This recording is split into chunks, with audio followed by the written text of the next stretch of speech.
ధన్యవాదాలు అనురాధ గారు. ఇప్పుడు ఎస్సీ సంక్షేమం తీర్మానం మీద మాట్లాడవలసిందిగా సింగనమల శాసనసభ్యురాలు బండారు శ్రావణి గారిని మాట్లాడవలసిందిగా కోరుతున్నాం.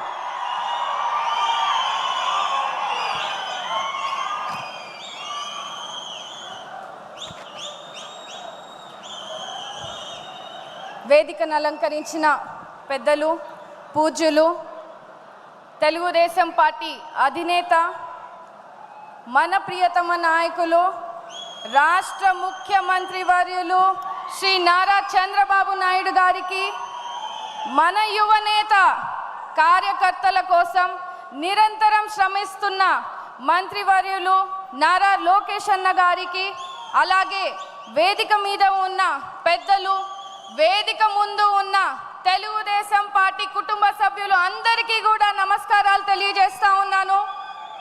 ఈరోజు ఇంతటి గొప్ప మహానాడు వేదికలో ఎస్సీ సంక్షేమం గురించి మాట్లాడడం నా అదృష్టంగా భావిస్తా ఉన్నాను. దళితుల బాంధవుడిగా మన అన్న ఎన్టీఆర్ గారైతే దళితుల అభివృద్ధిని 27 పథకాలతో దేశంలో ఎక్కడ లేని విధంగా చేసిన మహానుభావులు మన అధినేత చంద్రబాబు నాయుడు గారు, తెలుగుదేశం పార్టీ. ప్రతి దళిత వాడలో కూడా సిమెంట్ రోడ్స్ వేసి మంచినీటి వసతులు కల్పించిన మన యువనేత, మన అన్న నారా లోకేష్ అన్న గారు, తెలుగుదేశం పార్టీ. భూమి లేని నిరుపేదలైన దళితులకు భూమి కొనుగోలు చేసి రైతులుగా మార్చి సమాజంలో గౌరవం కలిగించిన మన తెలుగుదేశం పార్టీ.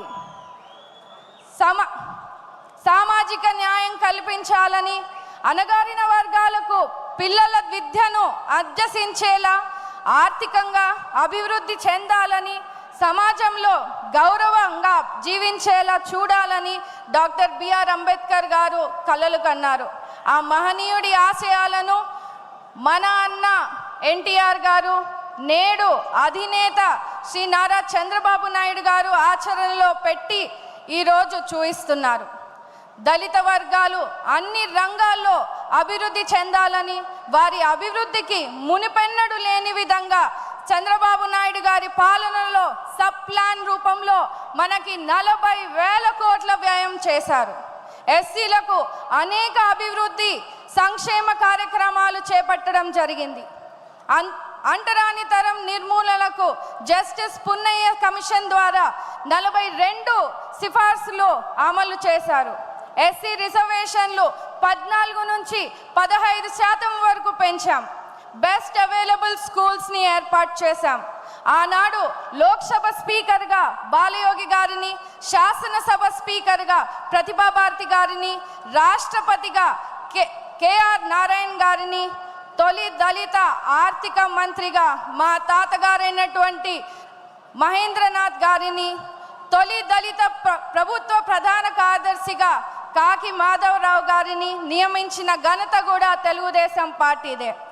ఆర్థికంగా, రాజకీయంగా, సామాజికంగా సమాజంలో దళితులకు సముచిత స్థానం కలిగించేలా ప్రోత్సహిస్తున్నటువంటి మన దేవుడు, మన ముఖ్యమంత్రి వర్యులు నారా చంద్రబాబు నాయుడు గారు, లోకేష్ అన్న గారు, తెలుగుదేశం పార్టీ.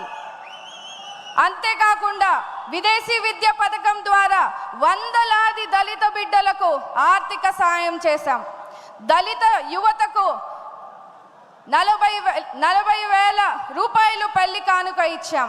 ప్రతి దళిత వాడలో 1,000 కోట్ల రూపాయల సీసీ రోడ్లను వేశాం.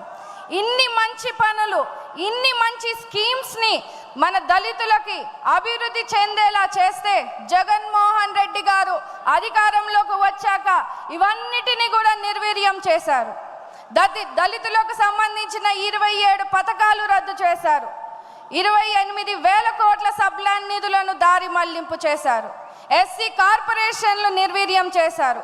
వైసీపీ పాలనలో దళితులపై దాడులు, దౌర్జన్యాలు పెరిగాయని స్వయంగా రాజ్యసభలో కేంద్రం వెల్లడించింది. అందుకే రాష్ట్రంలో ఉన్న అన్ని దళితులందరూ కూడా ఒక్క మాటగా చంద్రబాబు నాయుడు గారిని మళ్ళీ ఈరోజు ముఖ్యమంత్రి చేసుకున్నారు. దానికి మీరందరూ కూడా కృషి చేసినందుకు రాష్ట్రంలో ఉన్న ప్రతి తెలుగుదేశం కార్యకర్తకు, ప్రజలకు ఈ వేదిక మీద మరి ముఖ్యంగా ఎస్సీ వర్గీకరణ చేసి దళితులకు ఆపద్బాంధవుడిగా నిలిచారు. ఈ బడ్జెట్లో కూడా 20,000 కోట్ల రూపాయలు కేటాయించి దళితుల అభివృద్ధికి కృషికి చంద్రబాబు నాయుడు గారు తెలుగుదేశం పార్టీ చేస్తున్నటువంటి పనులకు దళిత జాతి తరఫున అభినందనలు తెలియజేస్తున్నాను సార్. అప్పటికి ఇప్పటికీ ఎప్పటికైనా కూడా దళితుల కోసం, దళిత సంక్షేమం కోసం, అభివృద్ధి కోసం కేవలం తెలుగుదేశం పార్టీ మన ముఖ్యమంత్రి నారా చంద్రబాబు నాయుడు గారితోనే సాధ్యమని కూడా ఈ సందర్భంగా మీ అందరికీ కూడా తెలియజేస్తూ ఈ తీర్మానాన్ని బలపరచడానికి ఈ గొప్ప అవకాశాన్ని నాకు కలిగించినటువంటి తండ్రి సమానులైన చంద్రబాబు నాయుడు గారికి, లోకేష్ అన్న గారికి, సింగనమల నియోజకవర్గ కార్యకర్తలకు, ప్రజలకు, ప్రతి ఒక్కరికి కూడా ధన్యవాదాలు తెలియజేస్తా ఉన్నాను. జోహార్ అన్న ఎన్టీఆర్, జై తెలుగుదేశం, చంద్రబాబు నాయుడు గారి నాయకత్వం, లోకేష్ అన్న గారి నాయకత్వం, జై భీమ్.